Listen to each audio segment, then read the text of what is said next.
G'day guys, welcome back to my channel. My name is Wildkard. Thank you for watching the Wildkard Rugby Show. Like, comment, and subscribe. And yes, I have a red eye, and I don't know what happened to it. Maybe just from crying too much. You know, 22 years, we've lost the Bledisloe Cup, and if you are under the age of 22, you know there are 3 guarantees in life, right? Death, taxes, and losing the Bledisloe Cup to the All Blacks. So yeah, this weekend we'll be in Wellington. The game has already been won. The series has already been won by the All Blacks. There's going to be, you know, in a 2-test series, the team that wins in that retained the cup in the previous year gets to retain it should the series be a draw, which is a bit of an issue that I've been talking about for quite some time now. You know, it's one of those things where it just really makes the second test a dead rubber. Like, it just kills all the interest all around, you know, the world for the second test. And we saw last year, Ian Foster, despite the close win in Melbourne, Ian Foster was able to basically put on the B team in the second test and still beat the Wallabies in a nice comeback in the second half last year. But hey, that's not what people pay money to see. That's not what the fans wanted to see the B team go out there and perform. And, you know, great props to the players that deliver the results, but it's not something that, you know, the fans wanted to see, like a competition where serious consequences are on the line, right? So that's something that I've been talking about for a long time for the Bledisloe Cup to be determined by points difference. Should there be only a 2-test series? And if that, you know, I think that, you know, New Zealand Rugby spent all this time trying to put the games in the USA, put the games, do a rugby tour to South Africa, guys, and to make some more money. And yet, like, the lowest reaching fruit to make money is right in front of you with the Bledisloe Cup, and they're not doing it, right? It's just stupidity, and it's just the management failing again. Robinson, just an idiot, in my opinion. Not Razor Robinson. Mark Robinson, the CEO of New Zealand Rugby, just an idiot. You know, sometimes you wonder why Super Rugby and everything is so bad. You know, Rugby Australia is not great, but the people on the other side of Tasman are not that. You know, the management at the New Zealand Rugby are not that smart either, right? And they talk about having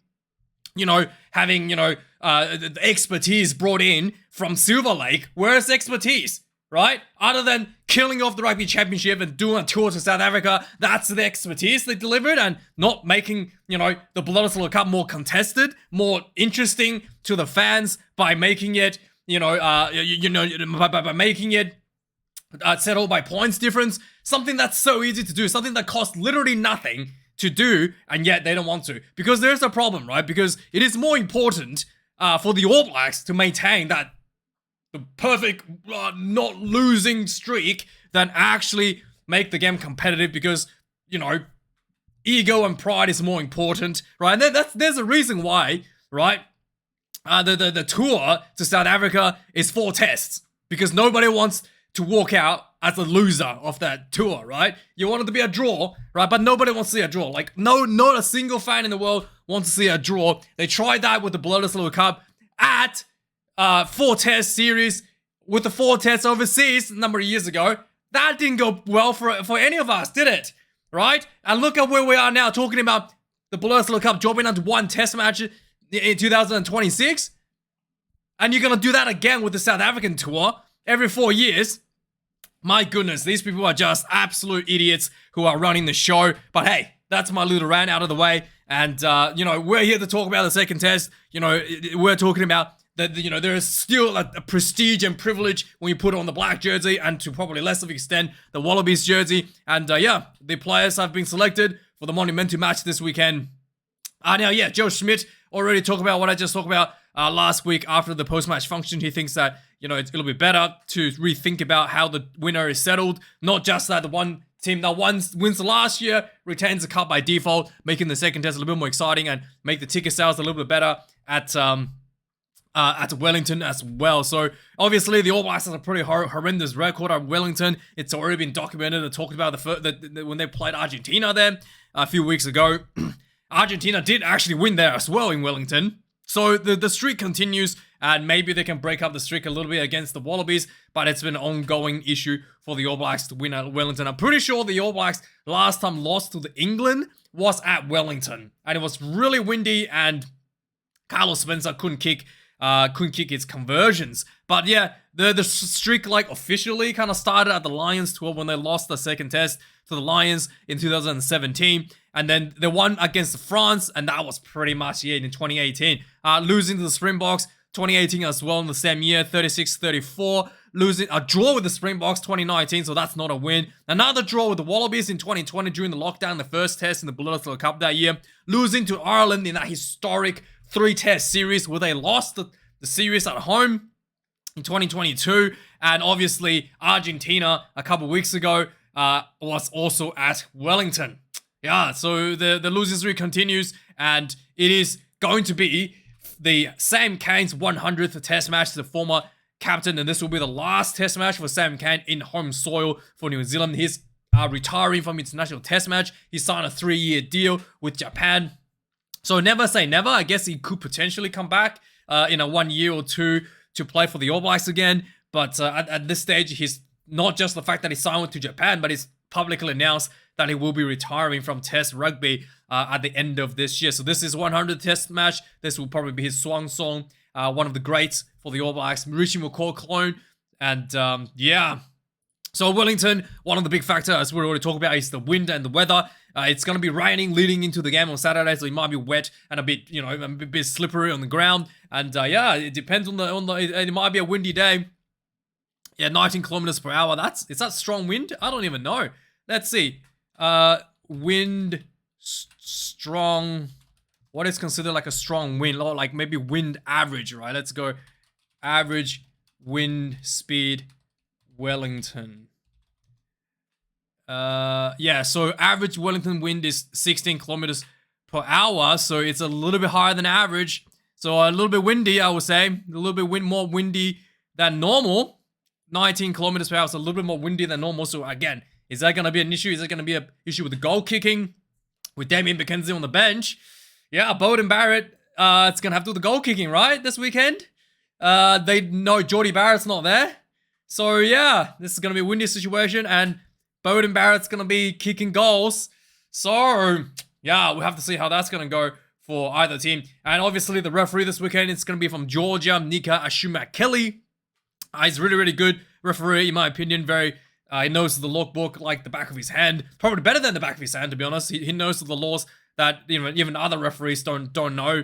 And yeah, very, very clinical. And I think one of the key areas he's going to be looking at is his interpretation of the scrum and his interpretations of the breakdowns. And I think that probably the breakdowns is going to be one thing that's a little bit different from what we are used to in Super Rugby in that regard. Now let's have a look at the team, the players that's been given the opportunity to play this, albeit dead rubber, but still monumental match of the year, Bledisloe Cup. So coming in number 1 position in the prop position for the almighty All Blacks is I Am Groot, coming in number 1. Cody Taylor, number 2. Tyrell Lomax, number 3. For the Wallabies, Angus Bell, number 1. Matt Fezzle, number 2. And Tanela Tupou comes in number 3. I thought scrummaging was surprisingly even. And I was expecting more dominance from the All Blacks in their scrummaging. So yeah, Tupou definitely brings a lot of size and strength and technique. And I thought Tupou was clearly boring in as well last week, and he was not pinged. And if Nika's interpretation of how that angling in is gonna go, there might be a bit of a tough knife for Tupou, because yeah, he was clearly angling in on Cody Taylor last week and popping him out of the scrum in those close contests, especially in the first couple of scrums that was occurred last week. Coming in the locks position now, Scotty Barrett at number 4. Tupavai retains the number 5 jersey. It's so good. I think Tupavai is probably the best locker right now in New Zealand. Better than the Scotty Barrett. Really, really good. High work rate around the racks as well. And yeah, good line-out operator as well. Really, really impressive. I'm very impressed by how well he's developed so far this year. Nick Frost comes to Wallabies number 4 and the best line-out, I guess, disruptor for the Wallabies. And then Jeremy Williams gets that number 5 jersey once again this weekend. Coming in number 6, the youngster gets the nod again. Wallace Satiti, the legacy player whose dad was also an All Black.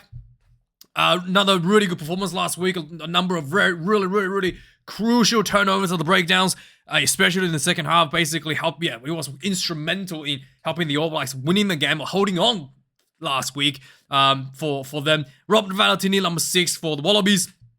Coming in number 7, Sam Candice and Centenarian, the 100th test cap coming up this weekend. And Fraser McRae for the Wallabies coming in number 7. And the Wallabies look a lot better around the rocks with Fraser McRae on the field as well. Ardie Savea comes in number 8 for the mighty All Blacks. And for the Wallabies, it's the captain, Harry Wilson, coming in at the number 8 jersey. In the back line now, a little bit of a change for both teams.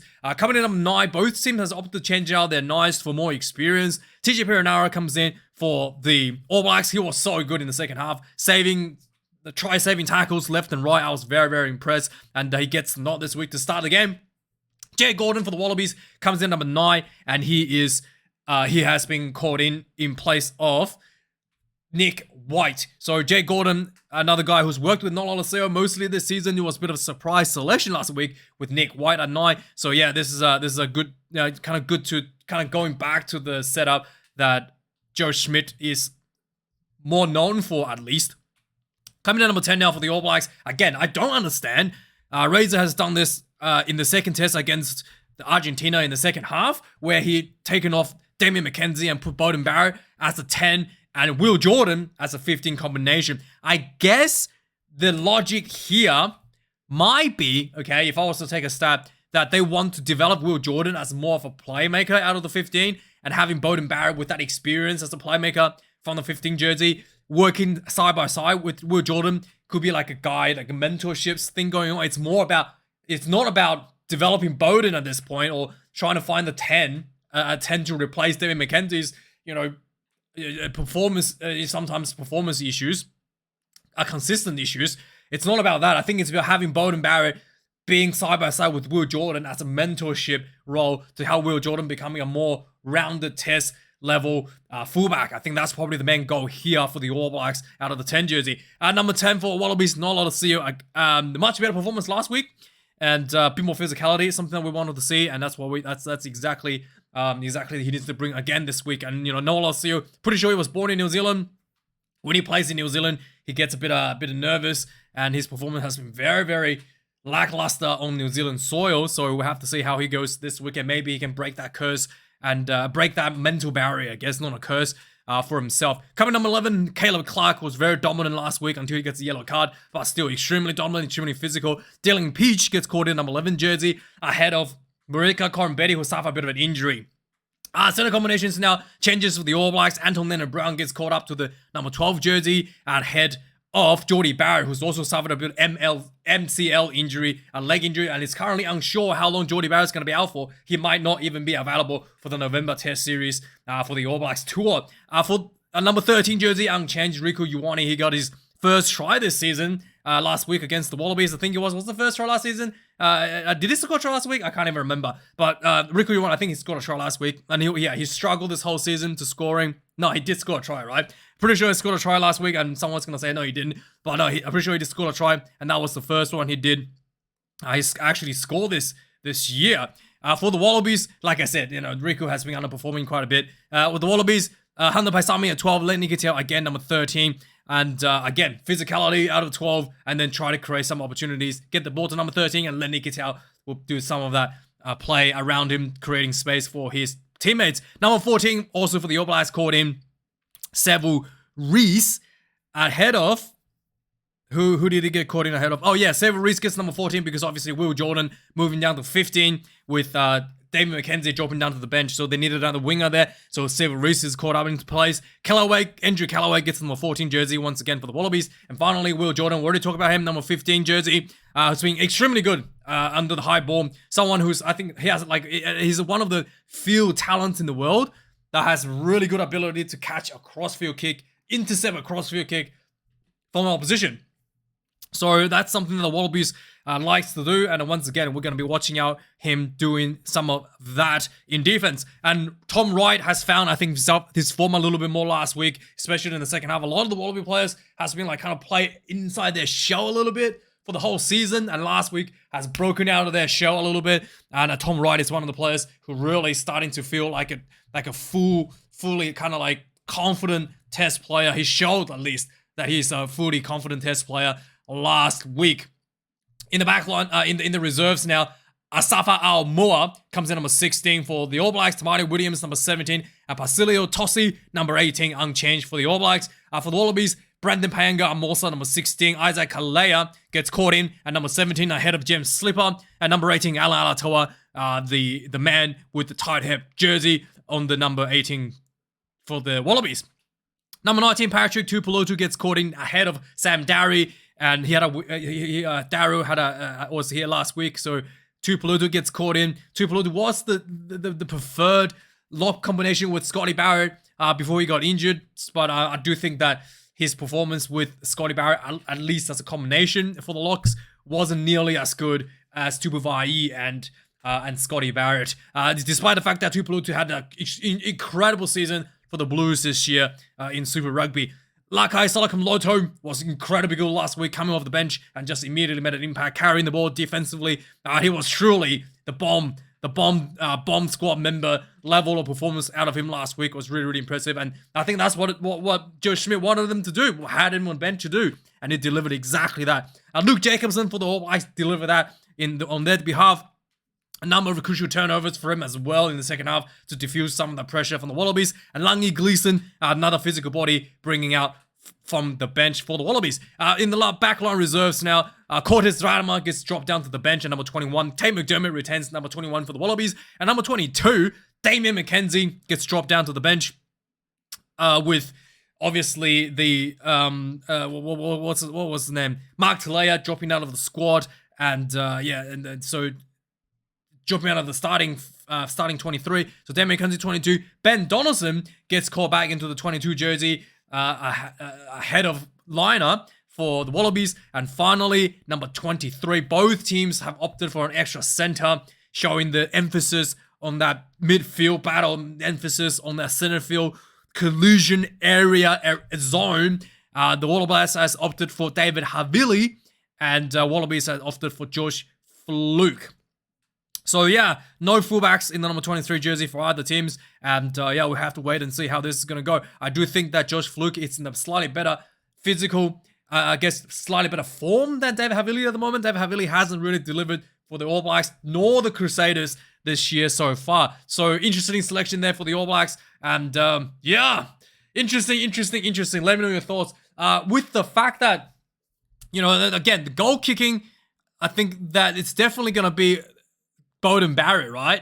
So with Beauden Barrett kicking in the wind, I actually see the Wallabies have a bit of advantage with Noah Lasio, but then again, Noah Lasio is not the greatest goal, not greatest goal kicker under pressure. He's really good when there's no pressure. So yeah, I think there might be a close one. Hopefully, I'm hoping this is a draw. I'm happy for another draw. Let's say 21 points to 21. Okay, that's my prediction. And, I hesitant to say that Wallabies is going to win this because, I just hope that it's a draw. And that'll make me happy. That'll make me smile. And anyway, thanks for watching, guys. Like, comment, and subscribe. And check out my new website. All the stats of the players are put out from the official web pages. So if there is anything wrong, you can call your local, call the All Blacks or call the Wallabies for your grievances. And thanks for watching. And have a good one. Cheers.